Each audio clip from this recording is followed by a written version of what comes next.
तो फ्रेंड्स हम आ चुके हैं अपने कंप्यूटर के स्क्रीन पे और यहाँ पे आप देख सकते हैं मैंने वही सेम पोर्टल को ओपन किया हुआ है जहाँ पे मैं यहाँ पे आपको पहले रजिस्ट्रेशन करके बताऊंगा, फिर फिल एप्लीकेशन फॉर्म, फिर लास्ट में सबमिट करना है। तो चलिए हम यहाँ पे फर्स्ट रजिस्ट्रेशन पे क्लिक करते हैं। यहाँ पे सारी जानकारी को आपको पढ़ लेना है, यहाँ आपको टिक कर लेना है, यहाँ पे आपको प्रोसीड कर लेना है। देखिए मैंने डायरेक्ट लिंक भी आपको डिस्क्रिप्शन बॉक्स में प्रोवाइड कर दिया है। DS हेल्पिंग फॉरएवर की वेबसाइट पे आप जाएंगे, वहां से भी आपको देखने को मिल जाएगा। यहाँ पे आपको देखिए इस प्रकार से पोस्ट अप्लाइड फॉर ऑटोमेटिक आएगा, जो पद है आपका। यहाँ पे अपना नाम लिखेंगे, फर्स्ट मिडिल और सरनेम। मान लीजिए आपका नाम दीपक कुमार है तो दीपक और लास्ट में कुमार लिख देंगे ऐसे। नेशनलिटी यहाँ चूज कर लेना है, यहाँ पे अपना मोबाइल नंबर, यहाँ ईमेल आईडी। आप बिहार के डोमिसाइल है तो यस करेंगे और यहाँ पे अपना कैटेगरी बताएंगे। पहले जेंडर आएगा, फिर इसके वजह से कैटेगरी आएगा। आप जनरल है, EBC है, SC ST है, किस कैटेगरी से आते हैं, BC कैटेगरी भी आएगा, आपको यहाँ पे चूज कर लेना है। और देखिए आपका कास्ट सर्टिफिकेट जो है फॉर्म भरने से पहले आपके पास होना चाहिए। इसके बाद यहाँ पे आपको अपना डेट ऑफ बर्थ की चॉइस करनी है और यहाँ बिहार गवर्नमेंट के एम्प्लॉय है तो यस करेंगे वरना नो करेंगे। अगर मान लीजिए बिहार के निवासी नहीं है तो आप इसे नो कर सकते हैं और यहाँ पे आपको बताना है मेल है कि फीमेल है और आपका कैटेगरी ऑटोमेटिक जनरल हो जाएगा। तो इस तरह से आपको जो है यहाँ पे ऑप्शंस देखने को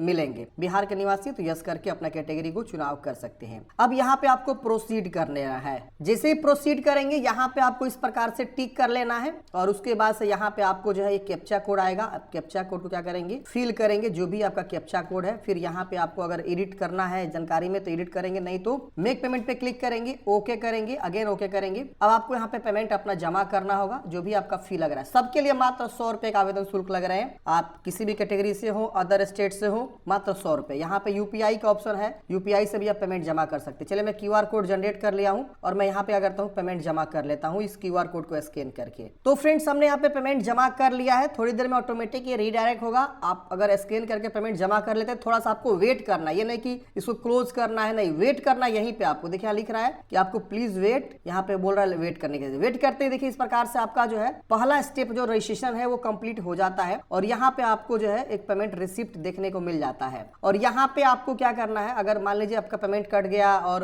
रजिस्ट्रेशन ID नहीं मिला तो ये दिए कस्टमर नंबर दिया हुआ है, आप इस पे कांटेक्ट कर सकते हैं। चलिए यहाँ पे फिल टू एप्लीकेशन प्रोसेस का एक बटन मिलेगा ब्लैक कलर में, आप इस पे क्लिक करेंगे, आपको ओके करना है। अब देखिए इस प्रकार से फॉर्म खुल जाएगा। अब यहाँ पे आपको नीचे आना है, इसको टिक कर लेना है, इसको प्रोसेस टू फिल एप्लीकेशन पे क्लिक करना है। अब यहाँ पे आपका फॉर्म खुल के आ गया है। अब आपको इसको भरना है। अब देखिए इसमें क्या क्या भरना है, चलिए समझाते हैं पूरे अच्छे से। आपको यहाँ पे अपना फादर्स नेम भरना है, यहाँ पे मदर्स नेम, यहाँ मैरिड है कि अनमैरिड है ये बताएंगे। एक ID प्रूफ आपको चूज करना है, उसकी संख्या यहाँ पे आपको लिख देनी है। एक बॉडी में क्या पहचान है उसको बताना है, जैसे तिल का निशान, कटा का निशान, जला का निशान। जैसे हमने यहाँ पे आधार कार्ड चूज किया तो हम यहाँ आधार संख्या लिखेंगे। अगर हम पेन कार्ड चूज करेंगे तो पेन संख्या लिखेंगे। फिर फ्रीडम फाइटर के वार्ड है तो यस करेंगे वरना नो करेंगे। यहाँ पे अपना मैट्रिक की जानकारी भरेंगे, बोर्ड का नाम लिख दीजिएगा, पासिंग सर्टिफिकेट नंबर या मार्कशीट नंबर कोई एक आपको लिखना है। जैसे बिहार से है तो बिहार में मार्कशीट के सबसे ऊपर में एक सीरियल नंबर होता है, वो सीरियल नंबर आप यहाँ लिख सकते हैं। कब आपका मार्कशीट इशू हुआ है यहाँ से आपको जो है बोर्ड का नाम लिख दीजिएगा, पासिंग सर्टिफिकेट नंबर या मार्कशीट नंबर कोई एक आपको लिखना है। जैसे बिहार से है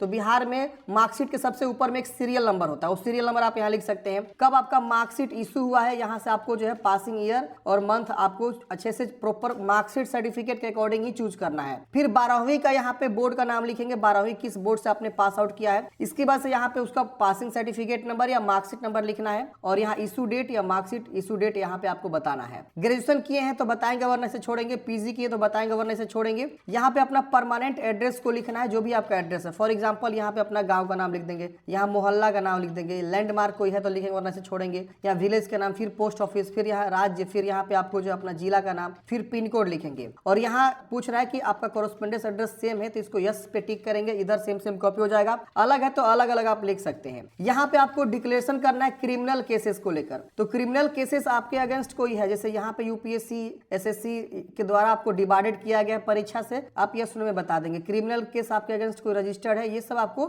यस नो में जो है बता देना है सही से। और सबको मेरे हिसाब से नो रहेगा, आप नो कर लीजिएगा। अगर कोई यस होता है तो आप देख सकते हैं अपने हिसाब से, तो सबको नो कर देना है। यहाँ पे अपना पासपोर्ट साइज फोटो अपलोड करनी है, 2 महीने से ज्यादा ओल्ड नहीं होना चाहिए। JPG फॉर्मेट यहाँ लिखा हुआ है JPG, ये फॉर्मेट में अगर नहीं रहेगा फोटो तो आपका अपलोड ही नहीं होगा। और 500 KB से कम चाहिए। और यहाँ देखिए ये बोलाया गया है एक्सेप्टेबल में, व्हाइट बैकग्राउंड में ही आपको फोटो को अपलोड करना है। देखिए यहाँ पे आपको टोपी नहीं पहनना है, ऐसे सेल्फी नहीं लेना है, ये पार्क का फोटो है, पीछे में 2-3 लोग हैं, ये मुंह बांध के नहीं लेना है, तो ऐसे फोटो नहीं चलेगा। आपको यहाँ पे अपना फोटो साफ सुथरा और लेटेस्ट होना चाहिए, 500 KB से कम होना चाहिए। इसके बाद आपको अंग्रेजी सिग्नेचर यहाँ पे कर लेना है। अंग्रेजी सिग्नेचर व्हाइट पेपर पे ब्लैक इंक से करना है। ये देखिए ऊपर में एक्सेप्टेबल फोटो सिग्नेचर भी बताया गया है एग्जाम्पल में, इसी तरह से आपको भी करना है। अनएक्सेप्टेबल में बताया गया कि ये देखिए ब्लर हो गया है, ढेर आपने ब्राइटनेस कर दिया है, ये क्रॉस बाहर चला गया है, मतलब जो सर्कल दिया गया उससे, तो इस तरह से यहाँ पे आपको 100 KB से कम होना चाहिए, ये आपको यहाँ पे बताया गया। तो आप यहाँ पे एक अंग्रेजी सिग्नेचर और यहाँ पे एक हिंदी सिग्नेचर भी अपलोड करना है। तो इन सबको अपलोड करेंगे, उसके बाद यहाँ पे आपको प्रोसीड करना है। प्रोसीड करते ही फ्रेंड्स आपका